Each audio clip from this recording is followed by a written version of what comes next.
Polling agent అనేవాడు లేకుండా election జరపడం అన్నది నేను ఎక్కడ చూడలా. ప్రజాస్వామ్యం అన్నది ఇంత దిగజారిపోయిన పరిస్థితి బహుశా చరిత్రలో ఎక్కడ చూసిండు మేము.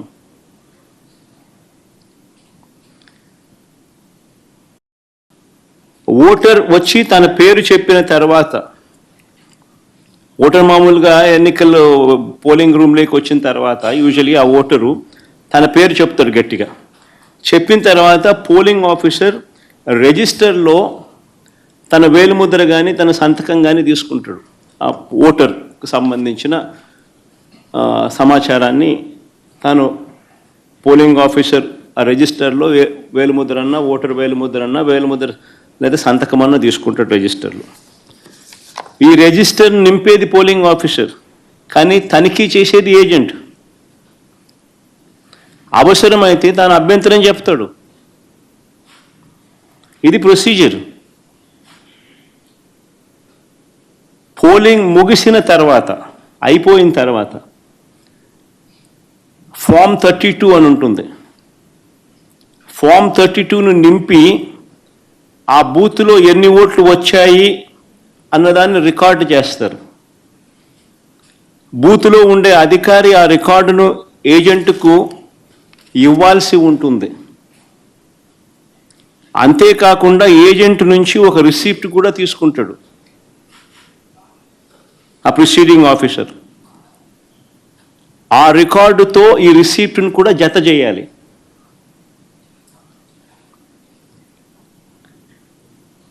ఆ రికార్డును కూడా ధృవీకరించాల్సి ఉంటుంది. ఇది ప్రొసీజర్. బ్యాలెట్ బాక్స్కు సీల్ వేసేటప్పుడు, బ్యాలెట్ బాక్స్కు సీల్ వేసే ప్రక్రియ పూర్తయ్యే వరకు ఏజెంట్ అక్కడే ఉంటాడు. బ్యాలెట్ బాక్స్ సీల్ పై కూడా ఏజెంట్ సంతకం చేస్తాడు.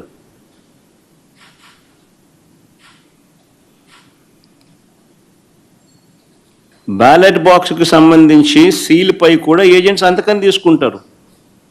మరి నేను అడుగుతా ఉన్నా, మళ్ళీ ఇవన్నీ జరిగాయా అని అడుగుతా ఉన్నా.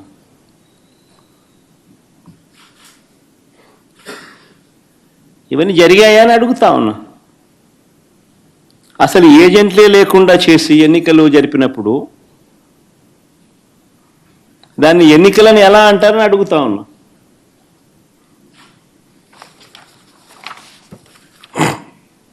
నిజంగా డెమోక్రసీలో ఉన్న ప్రతి ఒక్కరూ కూడా దీని గురించి ప్రశ్నించకపోతే, దీని ప్రజాస్వామ్యాన్ని కాపాడుకోలేకపోతే, గొంతు విప్పకపోతే ప్రజాస్వామ్యం ఇంకా బతకదు. అధికారంలో ఉన్న పార్టీ ఈ మాదిరిగా ఎన్నికలు నిర్వహిస్తే ఎన్నికలు అన్నది ఇంకా హాస్యాస్పదమే అవుతాయి. ఎన్నికలు పెట్టాల్సిన ఎన్నికలు ఇంకా ఏం జరపాల్సిన పనులా, ఇంకా మన ఇష్టం గుద్దుకోవడమే.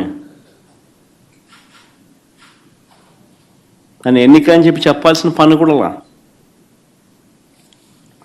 రాష్ట్రంలో ముఖ్యమంత్రి స్థానంలో ఉన్న చంద్రబాబు నాయుడు గారు నిజంగా అన్నిటికన్నా బాధ ఆయనతో చేతులు కలిపి అంటగాగుతా ఉన్న తన ఎల్లో మీడియా.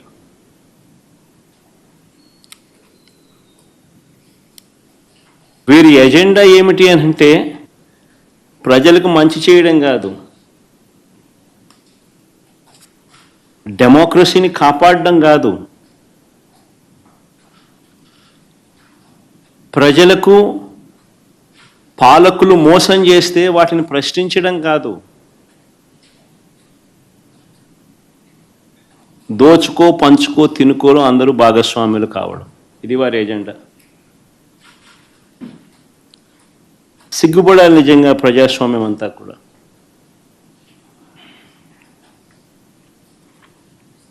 ఈరోజు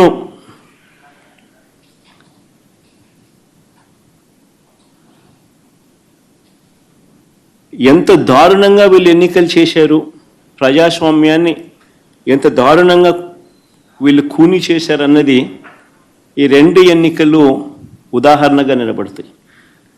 నేను కొన్ని సన్నివేశాలు చెప్పుకుంటూ పోతాను. సో దట్ అసలు ఎన్నిక అనేది ఎలా జరిగింది అన్నది కూడా రాష్ట్ర ప్రజలందరికీ కూడా అవగాహన అన్నది వస్తుంది. బందిపోటు దొంగలు ఉంటారు చూసినారా, డెకాయిట్స్. ఇంతకుముందు ఏదో ఏం వ్యాలీ అది, చంబల్ వ్యాలీ అని వింటా అంటాం. ఈరోజు నిజంగా దాన్ని మరిపించినారు. బందిపోట్లకు మించి చంద్రబాబు నిన్న పులివెందుల రూరల్ జెడ్పీటీసీ ఓట్లను దౌర్జన్యంగా వేసుకున్నాడు. సాక్షాత్తు పోలీసులు దాన్ని దగ్గరుండి ప్రోత్సహించారు.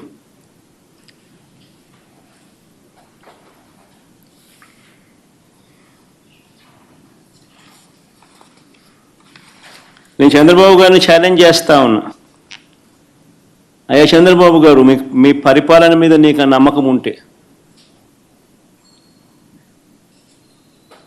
మీరు మంచి చేశారు ప్రజలకు అన్న విశ్వాసం మీలో ఉంటే, ప్రజలు మీకు ఓటు వేస్తారు అన్న నమ్మకం మీకుంటే,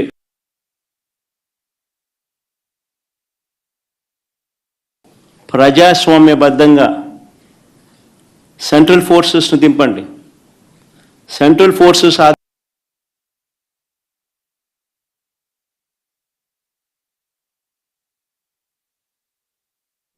ప్రజాస్వామ్యబద్ధంగా ఎన్నికలు జరిపించండి.